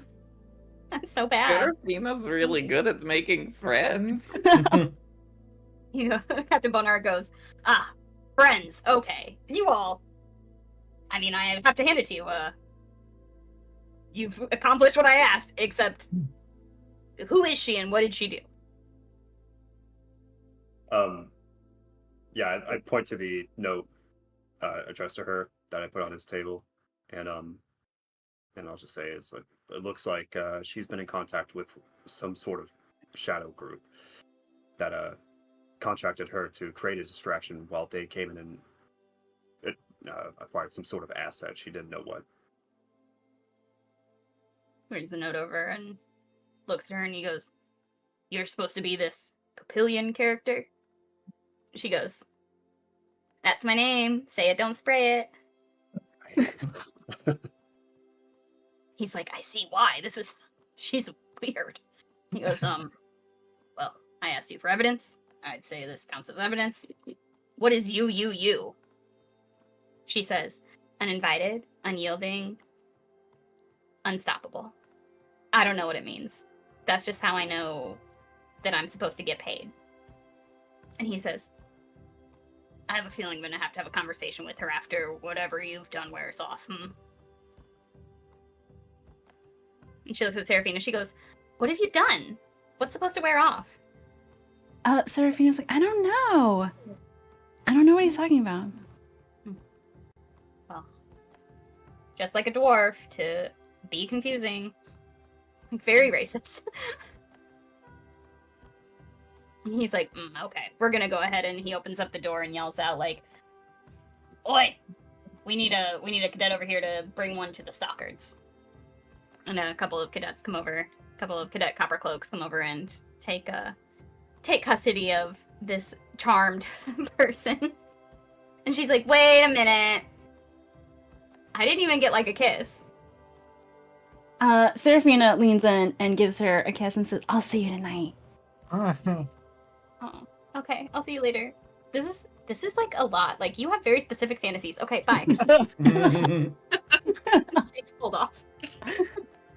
The captain goes, Bula, I have a question. What Yes, just Mom. happened? I don't understand. Are friends supposed to kiss each other like that? Well, see, sometimes when friends love each other and also need things from them and are on a specific mission, then yes, we do what we must. Are we supposed to kiss like that? No. Mm-mm. No. But we're friends. Yes, but we are not on a specific mission for each I other. guess that doesn't make a lot of sense to me, but I guess you know more about this than I do. I'm just really confused by it. Okay. You just don't even worry about it and just know that the answer is no. Okay. But we are really good friends. Yeah. And then he's like gonna I assume we're all sitting down, just rest his head on Bula's shoulder and just take a nap. She just pets his little goat head in between his horns.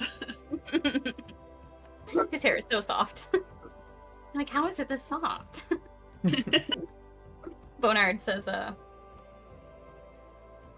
you did it in about half the time that it would have taken one of my copper cloaks, because they're all bumbling idiots, if I'm being honest, from the richest city in Lanamirna, so I think you've more than earned your salary, plus some.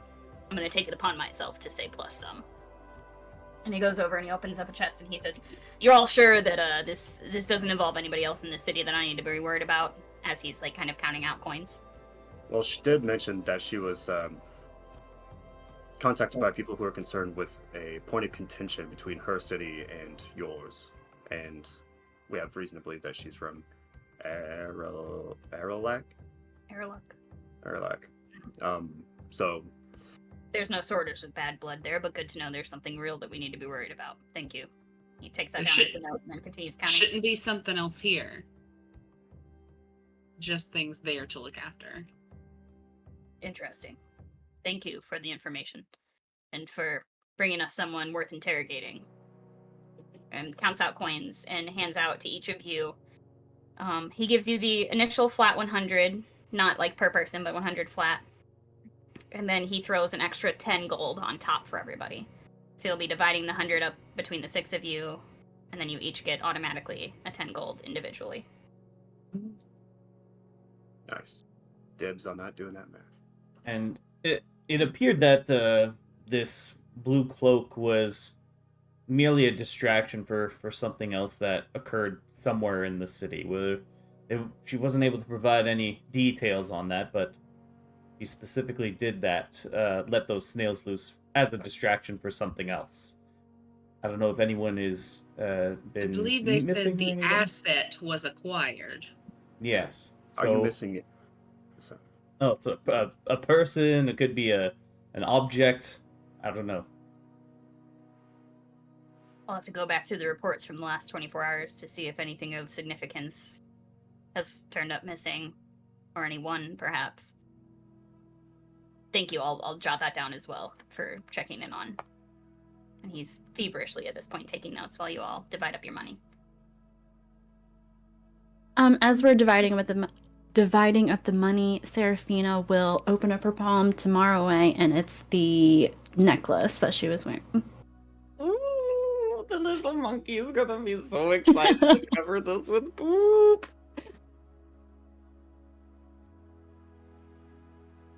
Incredible. You can put it's an amulet for the city arrow luck, which I will put the spelling of in chat so that everybody knows it.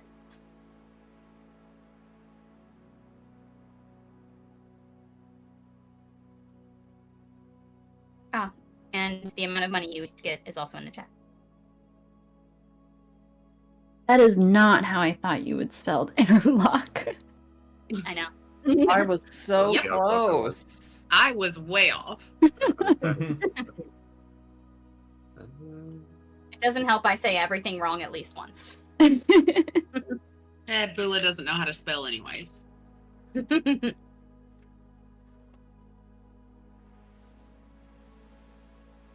I had everything but that C being a K. Nice. That makes sense.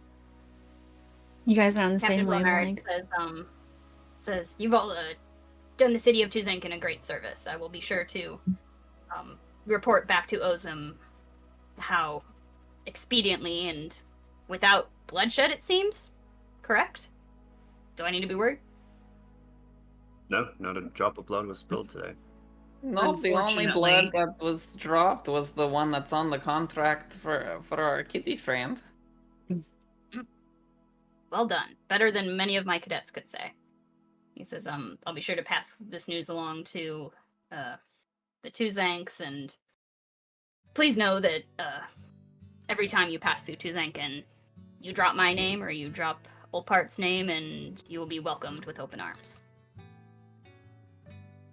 And he swings the door open and says, I believe I have some interrogating to get to in the next couple hours, so if you'll leave me to it, enjoy the rest of the festival, my friends.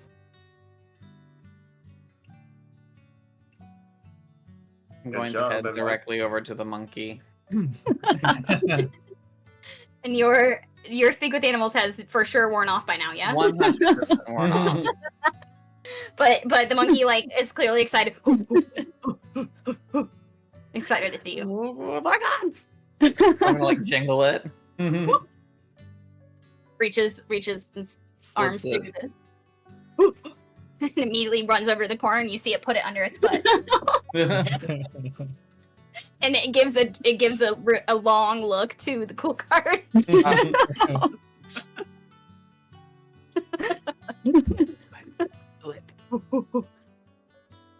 Very, very grateful body language. For the show. Look Well- at that! We made all the high uppity people happy, and we made the cute little monkey happy. And that's all that matters. And I'm happier that we have a little bit of gold to spend. What say we go spend some Get drinks. To drinks. drinks And me. And me. and meat? The And drinks. leaves. Oh, and we all are in agreement that Barnacle is our man. Yes, Barnacle is so fun. I love him. he's the best. I love We him. have to go back and see Barnacle again.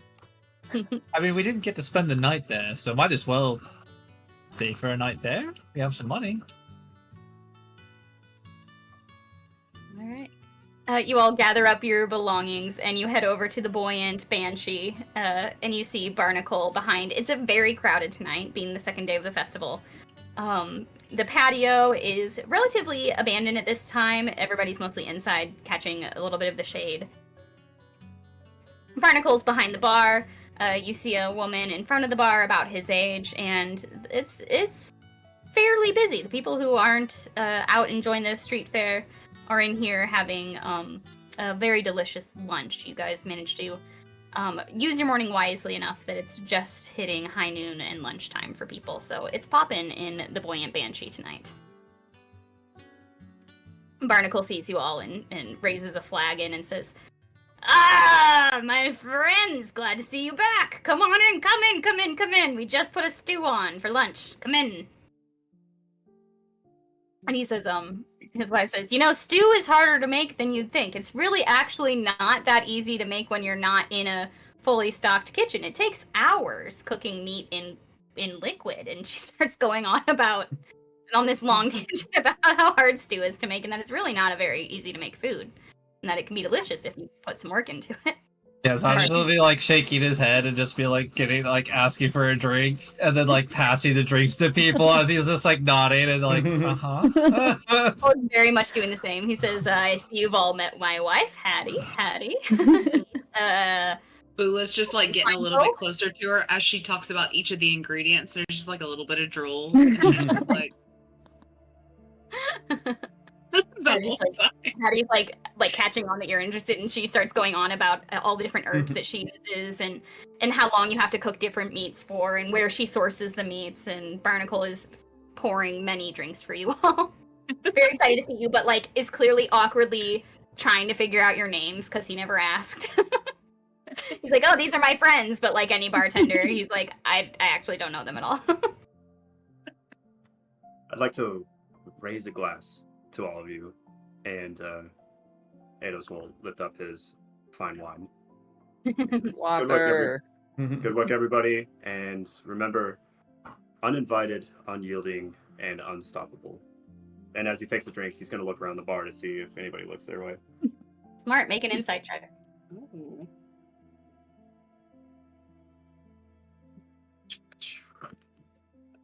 Fuck, 9.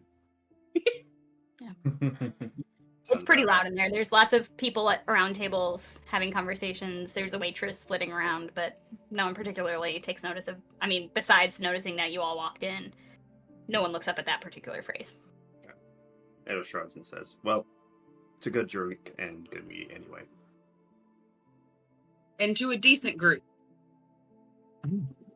Yes.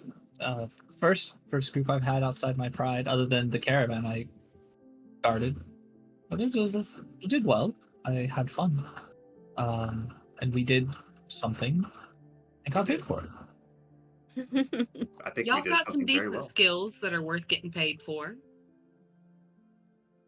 Maybe we have something going here, and we could make a little more coin. Well, I was impressed with you today, Seraphina. You definitely interesting way of using magic, I suppose. Seraphina says, oh, thank you. I think the first order of business is replenishing your robe. Yeah, I'll have to go find the old rope salesman for that one, because I don't think I want to touch that rope anymore. Barnacle says, oh, you gotta talk to Jellyfish over on 18th Street. Jellyfish. Perfect. Oh, yeah. I already love jellyfish. I don't know him, but he's my favorite already. And with that, you all feel like, man, okay, we really fought off some monsters yesterday, and for 4 out of 6 of you, that's like your whole life, having defended the innocent from a monster. And overall, you're all just like feeling like, wow, we accomplished something today in like a peaceful manner and helped people just keep on partying. That's all I ever really want. And feel something almost like a leveling up. Almost like, oh, I'm gonna learn something new tonight. And you may all go ahead and level up to 2 as we end tonight's session. Level 2. Before we end, I do think Marroway, as everyone's talking about, like, oh, we have something going here, he's gonna be like, yes, that thing is called friendship. And then he's gonna give everyone, like, a way longer hug and a way tighter hug than you ever would someone that you've only known for about 24 hours. And it's like a very genuine, like, this is my family type of hug is the vibe you get off of it. It's like when your 2-year-old nephew realizes you're a family member and finally says your name for the first time upon recognizing you. You're all like, oh, okay, I see. Yes. Kilian, like, is just like trying to lean away from Marway's hug and just like patting him on the head, basically, as he tries to drink his drink at the same time. You definitely like accidentally splash a little on Marroway's horns. And with that, we will fade to black here in the Buoyant Banshee after a well-earned day's pay. Yay! Yay. did it. Level 2, guys. Man. Level 2, y'all. Damn, I Okay. expected at least one combat tonight, but here y'all are with Charm Person. I should have known. That charm was person was so delightful. powerful. That was fun. Yeah, that was good. Okay, so episode 2 is entitled Very Specific Fantasies.